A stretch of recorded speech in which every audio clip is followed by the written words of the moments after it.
Hello, എല്ലാവർക്കും അൻസു ടോക്കീസിൻ്റെ പുതിയൊരു വീഡിയോയിലേക്ക് സ്വാഗതം. ഞാൻ ഹരികുമാർ ഗോവിന്ദൻ. ഒരു സത്യം പറഞ്ഞാൽ ഞാനിപ്പോൾ 2 ദിവസമായിട്ട് ഫിലിം ഫെസ്റ്റിവലിൻ്റെ ചില സിലക്റ്റഡ് ആയിട്ടുള്ള കുറച്ച് നല്ല സിനിമകൾ കാണാനുള്ള ഒരു ഓട്ടത്തിലായിരുന്നു കേട്ടോ.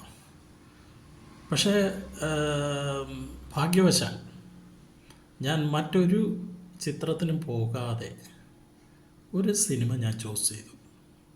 ആ സിനിമ എന്നെ അത്രയേറെ നല്ല രീതിയിൽ ആകർഷിച്ചത് കൊണ്ടാണ് ഞാൻ ഇന്നിങ്ങനെ ഒരു വീഡിയോ ചെയ്യുന്നത് കേട്ടോ. സിനിമയുടെ പേരാണ് അപ്പുറം, ദി അതർ സൈഡ്. ഇതിൻ്റെ ഡയറക്ടർ ഇന്ദുലക്ഷ്മി എന്തുമാത്രം സ്റ്റഡി ചെയ്തിട്ടാണ്, വർക്ക് ചെയ്തിട്ടാണ് ഇങ്ങനെ ഇത്രയും നല്ലൊരു സിനിമ അവർക്ക് ചെയ്യാൻ കഴിഞ്ഞതെന്ന് ഞാൻ മനസ്സിലാക്കുന്നു. കാരണം എന്ന് വെച്ചാൽ ആരും തൊടാൻ ഭയക്കുന്ന ഒരു പ്രമേയം അത് ഇത്രയും നട്ടലോടുകൂടി അവതരിപ്പിക്കാൻ ഇന്ദുലക്ഷ്മിക്ക് കഴിഞ്ഞെങ്കിൽ ഞാനിതാ അടിവരയിട്ട് പറയുകയാണ്. ഇന്ദുലക്ഷ്മിയെ പോലെയുള്ള സംവിധായകരാണ് നമ്മുടെ ഇന്ത്യൻ സിനിമയ്ക്കും മലയാള സിനിമയ്ക്കും ഭാവിയിൽ വേണ്ടത്. കാരണം ഇതിനകത്ത് പറയുമ്പോൾ ഒരു അച്ഛൻ മകൾ, ആ ഒരു റിലേഷൻഷിപ്പ്, അതുപോലെ അമ്മ, no words to describe such a father mother and daughter relationship. എനിക്കത് മനസ്സിലാവുന്നുണ്ട്. കാരണം എങ്കിലും ആ റിലേഷൻഷിപ്പിൻ്റെ ആ ഒരു പവർ അതവിടെ നിൽക്കട്ടെ. പക്ഷേ നമുക്കറിയാം, നമ്മുടെ വീട്ടിൽ ഒരു ചടങ്ങ് നടക്കുമ്പോൾ പുറത്തു നിന്നുള്ളവരാണ് പലപ്പോഴും കാര്യക്കാരാവുന്നത്. ആ ഒരു കാഴ്ച നമ്മൾ പലയിടത്തും കണ്ടിട്ടുണ്ടാവും, അനുഭവിച്ചിട്ടുണ്ടാവും. പക്ഷേ അതിൽ നിന്നൊക്കെ ഒരു പടി കൂടി കടന്നുകൊണ്ട് മറ്റൊരു തലത്തിലേക്ക് സിനിമയെ കൊണ്ടെത്തിക്കുകയാണ് ഇന്ദുലക്ഷ്മി അപ്പുറത്തിലൂടെ. പക്ഷേ എനിക്ക് പറയാൻ വാക്കുകളില്ല. സത്യത്തിൽ ഞാൻ ആത്മാർത്ഥമായിട്ട് ഈ സിനിമയെ പ്രൊമോട്ട് ചെയ്യാൻ വേണ്ടിയിട്ടാണ് ഞാനിങ്ങനെ പറയുന്നതെന്ന് നിങ്ങൾ ഒരിക്കലും കരുതരുത്. കാരണം അത്രമാത്രം ഒരു മീനിങ് ഉള്ള, എന്തെങ്കിലും കണ്ടൻ്റുള്ള ഒരു സ്റ്റോറിയാണ് അപ്പുറം എന്ന സിനിമ പറയുന്നത്.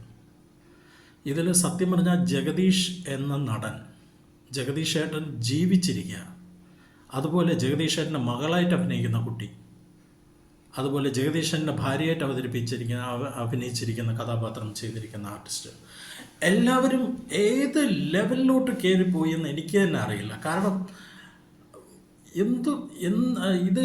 ഇത് ശരിക്കും പറഞ്ഞാൽ ഇന്ദുലക്ഷ്മി പോലത്തെ ഒരു ഡയറക്ടർ മലയാള സിനിമയിൽ എന്നല്ല, ശരിക്കും അതിനപ്പുറത്തേക്ക് ചെന്നെത്തേണ്ട ഒരു ഡയറക്ടറാണ്.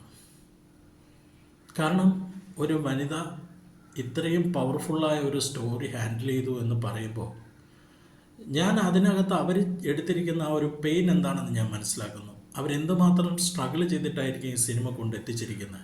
പക്ഷേ ഈ സിനിമ IFFKയിൽ തിരഞ്ഞെടുത്തു എന്നുള്ളത് കൊണ്ട് മാത്രമല്ല ഞാനിത് പറയുന്നത് കേട്ടോ.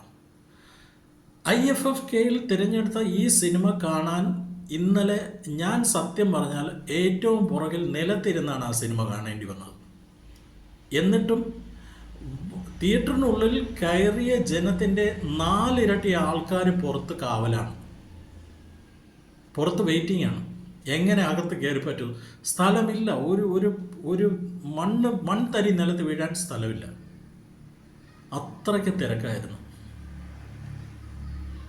ഞാൻ അടിവരായിട്ട് പറയുന്നു, ഈ സിനിമ യഥാർത്ഥത്തിൽ അല്പം ലെങ്ത് കുറവാണ്. കുറച്ച് ചില സാങ്കേതിക പ്രശ്നങ്ങൾ അതിനകത്ത് വന്നിട്ടുണ്ട്, അതും ഞാൻ സമ്മതിക്കുന്നു. അത് ടെക്നിക്കലി കാരണം പരിമിതമായ ബഡ്ജറ്റിലൊക്കെ ചെയ്യുമ്പോൾ തീർച്ചയായിട്ടും നമുക്കത് പ്രതീക്ഷിക്കാം. അത്തരത്തിലുള്ള കുറവുകൾ സാരമില്ല, അതൊരു കുറവായിട്ട് ഒരിക്കലും എനിക്ക് തോന്നിയിട്ടുമില്ല. പക്ഷേ ഈ സിനിമ ഇതിൻ്റെ ഒരു സെക്കൻഡ് പാർട്ട് എന്നോണം കുറച്ചുകൂടെ സംഗതികൾ അല്പം കൂടെ എക്സ്പാൻഡ് ചെയ്ത് അതിനെ ഒരു സെക്കൻഡ് പാർട്ട് കൂടെ ആവിഷ്കരിച്ചാൽ തീർച്ചയായിട്ടും ഇതൊരു ഫുൾ ലെങ്ത് മൂവിയായിട്ട് തിയേറ്ററിലെത്തും. അത് തിയേറ്ററിലെത്തി ഫെസ്റ്റിവൽ മാത്രം പോരാ, സാധാരണ ആൾക്കാരുടെ ഇടയിലേക്ക് ഇതുപോലെയുള്ള ശക്തമായ പ്രമേയങ്ങൾ വന്നെത്തണം. അതിനു വേണ്ടിയിട്ട് ഞാൻ ആത്മാർത്ഥമായിട്ട് ആവശ്യപ്പെടുകയാണ്. ഇതിനൊരു സെക്കൻഡ് പാർട്ട് ചെയ്യണം. അതുകൂടി ചെയ്തുകൊണ്ട് ഇത് ഒരുമിച്ച് ഒരു തിയേറ്ററിൽ, ഒരു ജില്ലയിലെങ്കിലും അറ്റ്ലീസ്റ്റ് ഒരു തിയേറ്ററിൽ വെച്ച് ഇത് റിലീസ് ചെയ്തിരിക്കണം. കാരണം ഇത്രയും നല്ല ഒരു പ്രമേയം അത് ജനങ്ങൾക്കിടയിൽ എത്താതെ പോകാൻ പാടില്ല.